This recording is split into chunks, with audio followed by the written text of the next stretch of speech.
I'm Leo Wardle for Kit Guru. For a mere £55 you can get this Phanteks Eclipse P300, which is an economy case. It accommodates a ATX motherboard, or at a push a small eATX, but let's put that to one side.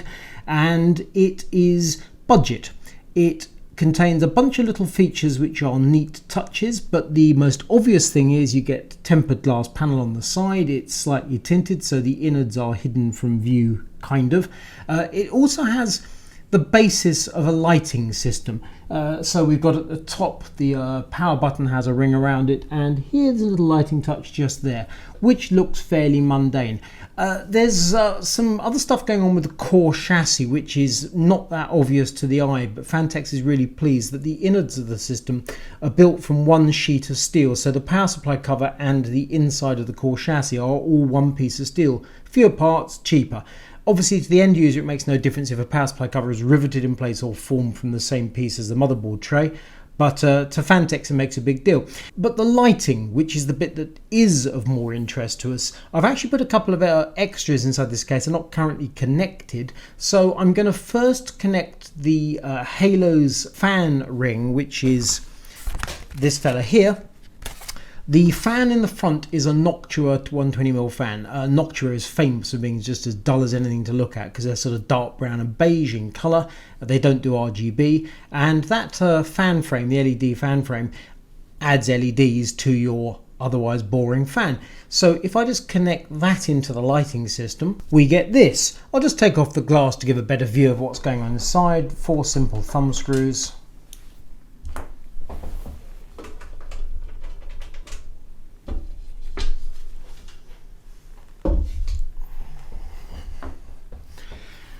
And there we have it. So a little bit of a light there, light on the top, and now we have an illuminated fan in the front.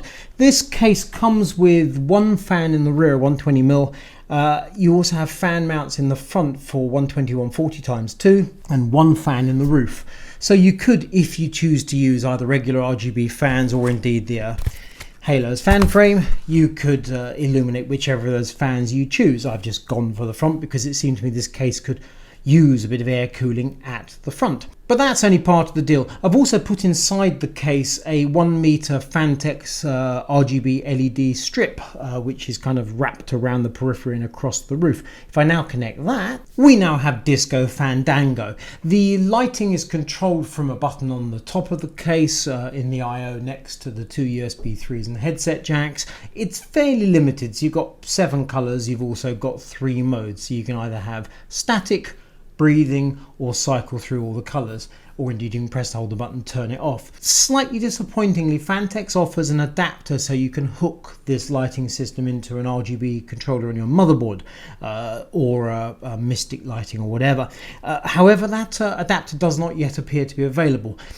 Cast your mind back to my review of the Phanteks Eclipse P400, where they had a similar thing going on, where you could integrate your case with the Aura lighting on your motherboard. I used a quite expensive Asus motherboard back then, and I bumped up the hardware associated with that system, so it ended up being quite an expensive gaming PC in a budget case. A little bit silly, just to demonstrate the lighting. And I recall there were a few comments in that video which basically said, "What are you doing putting that expensive motherboard in a budget case? It makes no sense."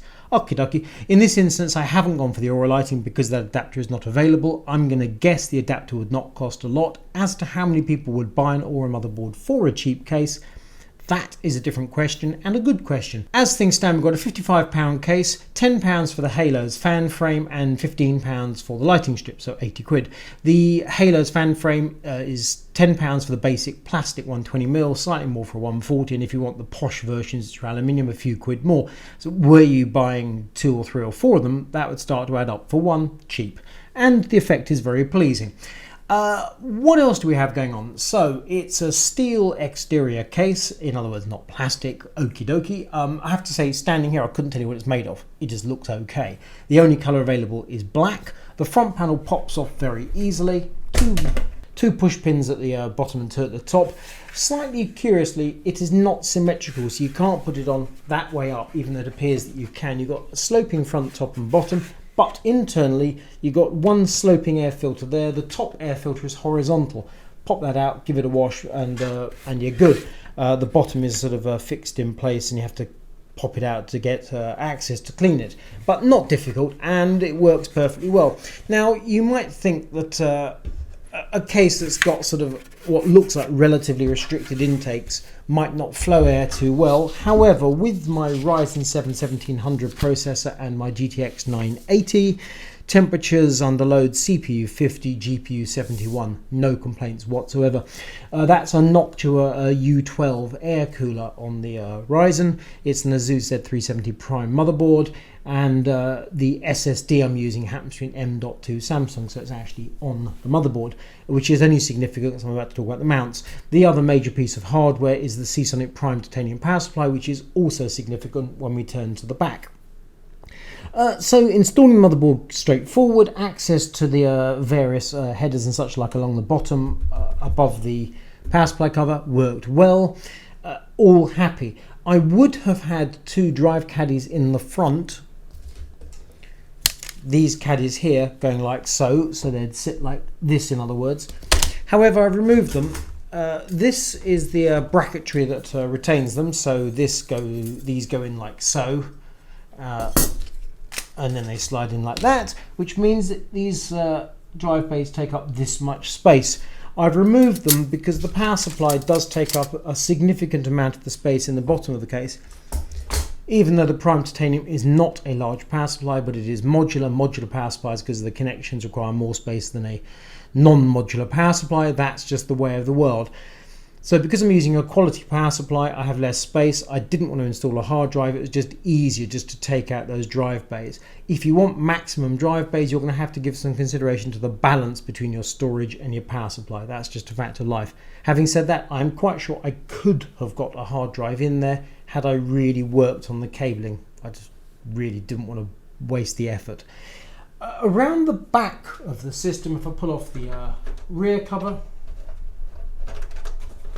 2 thumb screws away it comes, nice and easy.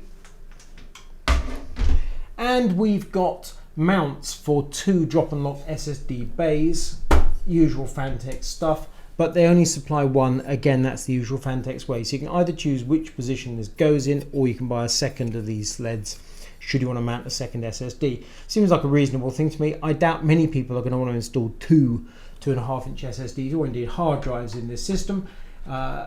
If you're looking to do that and you don't want to spend the extra £5 whatever the accessory, you could instead buy an M.2 SSD. Many options, and as pointed out, you do indeed have 2 drive bays in the front if you use those instead. Overall, the chassis works very well. Despite the fact it's such a budget chassis, it's the pieces fit together well, it's stiff, it's rigid, it doesn't flex horribly. And I'm sure at least in part that's because of the shape of the chassis and the small size. It's only 400mm by 450, which means it hasn't got the huge panels that can wobble around. It's compact.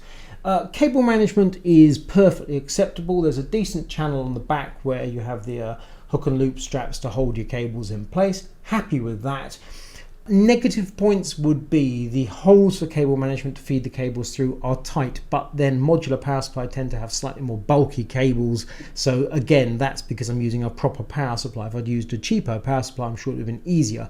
The holes are not grommeted. That's obviously to save money. Not a big deal, but it means you need to be a bit careful putting the cables through. But it all worked nicely. And one other thing is on the back, because it's such a budget case built down to a size, it is smooth at the back, flat at the back, which means that the expansion slots, the screws are actually external. They got one of those weird sort of slidey, blanky, brackety things, which is just annoying. Had the case been a centimetre longer, then that wouldn't have been necessary. But such is life, and hey-ho. Overall, it works well, it looks good, it's cheap. Clearly, if you add in lighting and such, like, you're putting the cost up. If I was to put in 2, 3 or 4 of these halos frames, then you'd be heading towards £110, £120. That's becoming expensive. At that stage in the game, you have to say, well, in the Phanteks range, do I instead want a Phanteks Pro M tempered glass? That would be a very sensible choice. So really, you might want to expand this case to a certain extent, but only so far. Otherwise, suddenly you're spending a lot of money on a budget case. Having said that, it's a decent budget case, perfectly sound. So, good case, easy build, looks good, gives you the option of adding in lighting if you want. If you don't add lighting, you've got some really basic sort of glowy lights, perfectly pleasant, but nothing earth-shaking. The tempered glass panel is slightly tinted, looks good. It's just flat glass, 4 holes in it, straightforward. Everything about this case makes sense. It is possibly slightly too small. So for example, the expansion slots therefore slightly more than need to be, but really no complaints. Built down to a price, everything has been cut down to keep the price as low as possible. It works. Happy.